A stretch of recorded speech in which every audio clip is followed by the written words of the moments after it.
What would you sacrifice for the person you love most? Welcome to The Gift of the Magi by O. Henry. First published in 1905, this beloved Christmas classic tells the story of a young couple who each make an extraordinary sacrifice to buy the perfect Christmas gift for the other. Their choices lead to one of the most moving and unforgettable endings in classic literature. So settle in, relax, and discover the gift of the Magi. $1.87. That was all. And 60 cents of it was in pennies. Pennies saved 1 and 2 at a time by bulldozing the grocer and the vegetable man and the butcher until one's cheeks burned with the silent imputation of parsimony that such close dealing implied.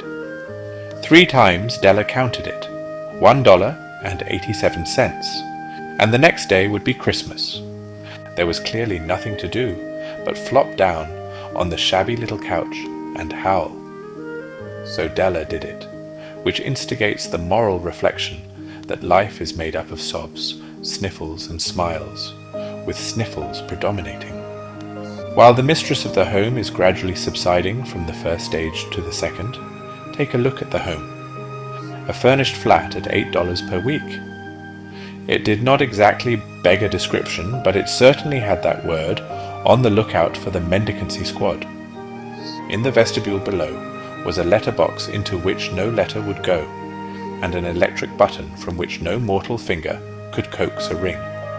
Also, appertaining thereunto was a card bearing the name Mr. James Dillingham Young. The Dillingham had been flung to the breeze during a former period of prosperity, when its possessor was being paid $30 per week.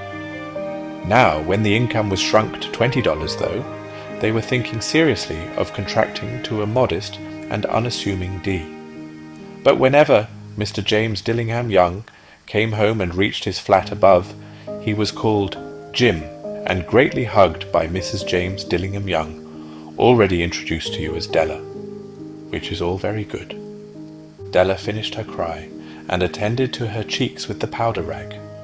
She stood by the window and looked out dully at a grey cat walking a grey fence in a grey backyard. Tomorrow would be Christmas Day, and she had only $1.87 with which to buy Jim a present. She had been saving every penny she could for months with this result. $20 a week doesn't go far. Expenses had been greater than she had calculated. They always are. Only $1.87 to buy a present for Jim. Her Jim. Many a happy hour she had spent planning for something nice for him. Something fine and rare and sterling. Something just a little bit near to being worthy of the honor of being owned by Jim. There was a pier glass between the windows of the room. Perhaps you have seen a pier glass in an $8 flat. A very thin and very agile person may, by observing his reflection in a rapid sequence of longitudinal strips, obtain a fairly accurate conception of his looks. Della, being slender, had mastered the art. Suddenly she whirled from the window and stood before the glass. Her eyes were shining brilliantly, but her face had lost its color within 20 seconds. Rapidly she pulled down her hair and let it fall to its full length. Now, there were 2 possessions of the James Dillingham Youngs in which they both took a mighty pride. One was Jim's gold watch that had been his father's and his grandfather's. The other was Della's hair. Had the Queen of Sheba lived in the flat across the air shaft, Della would have let her hair hang out the window some day, to dry, just to depreciate Her Majesty's jewels and gifts. Had King Solomon been the janitor, with all his treasures piled up in the basement, Jim would have pulled out his watch every time he passed, just to see him pluck at his beard from envy. So now Della's beautiful hair fell about her rippling and shining like a cascade of brown waters. It reached below her knee and made itself almost a garment for her. And then she did it up again, nervously and quickly. Once she faltered for a minute and stood still while a tear or two splashed on the worn red carpet. On went her old brown jacket. On went her old brown hat. With a whirl of skirts, and with the brilliant sparkle still in her eyes, she fluttered out the door and down the stairs to the street. Where she stopped, the sign read, "Madame Sofronie, hair goods of all kinds."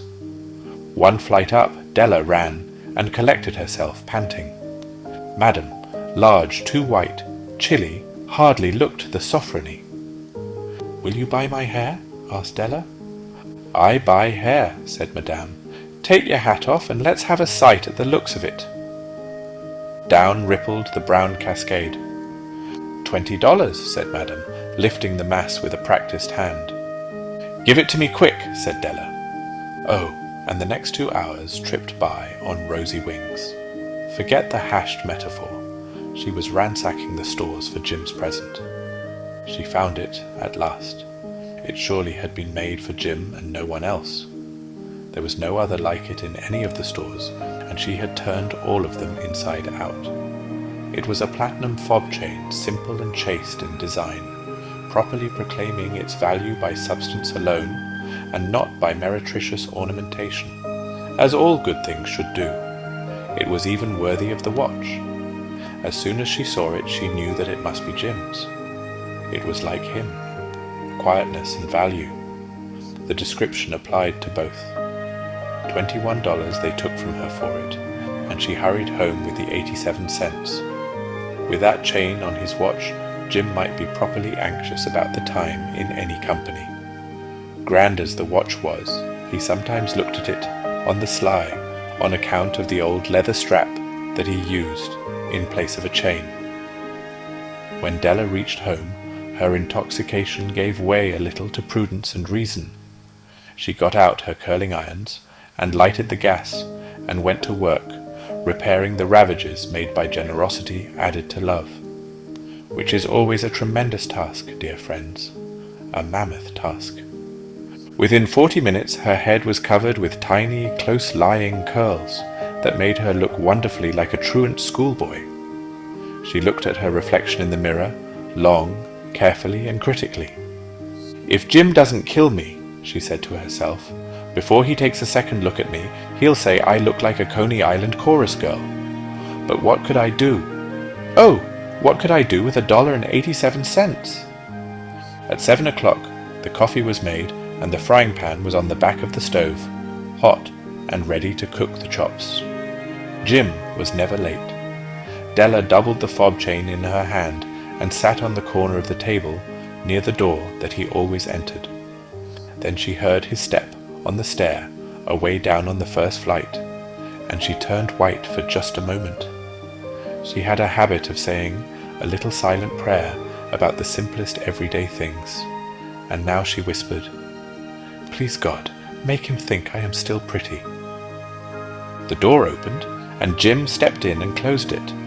He looked thin and very serious. Poor fellow, he was only 22, and to be burdened with a family. He needed a new overcoat, and he was without gloves. Jim stopped inside the door, as immovable as a setter at the scent of quail. His eyes were fixed upon Della, and there was an expression in them that she could not read, and it terrified her. It was not anger, nor surprise, nor disapproval, nor horror, nor any of the sentiments that she had been prepared for. He simply stared at her fixedly, with that peculiar expression on his face. Della wriggled off the table and went for him. "Jim, darling," she cried, "don't look at me that way. I had my hair cut off and sold because I couldn't have lived through Christmas without giving you a present. It'll grow out again. You won't mind, will you? I just had to do it. My hair grows awfully fast. Say Merry Christmas, Jim, and let's be happy. You don't know what a beautiful, nice gift I've got for you." "You've cut off your hair?" asked Jim laboriously, as if he had not arrived at that patent fact yet, even after the hardest mental labour. "Cut it off and sold it," said Della. "Don't you like me just as well, anyhow? I'm me without my hair, ain't I?" Jim looked about the room curiously. "You say your hair is gone," he said, with an air almost of idiocy. "You needn't look for it," said Della. "It's sold, I tell you, sold and gone too. It's Christmas Eve, boy. Be good to me, for it went for you." Maybe the hairs of my head were numbered," she went on with sudden serious sweetness, "but nobody could ever count my love for you. Shall I put the chops on, Jim?" Out of his trance, Jim seemed quickly to wake. He enfolded his Della.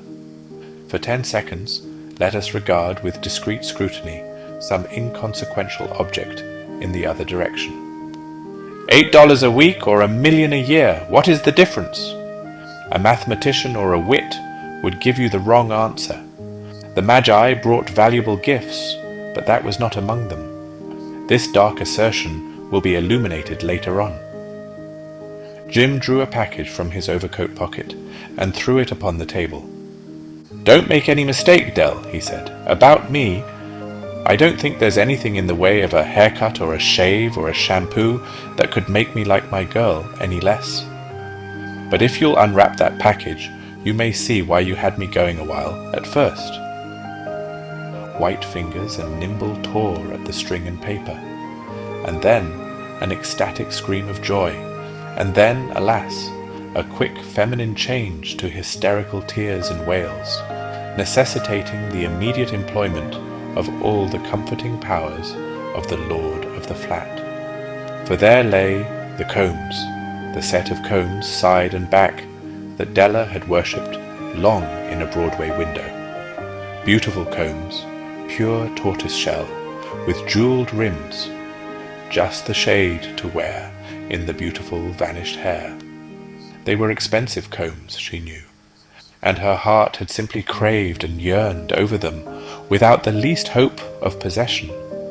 And now they were hers, but the tresses that should have adorned the coveted adornments were gone.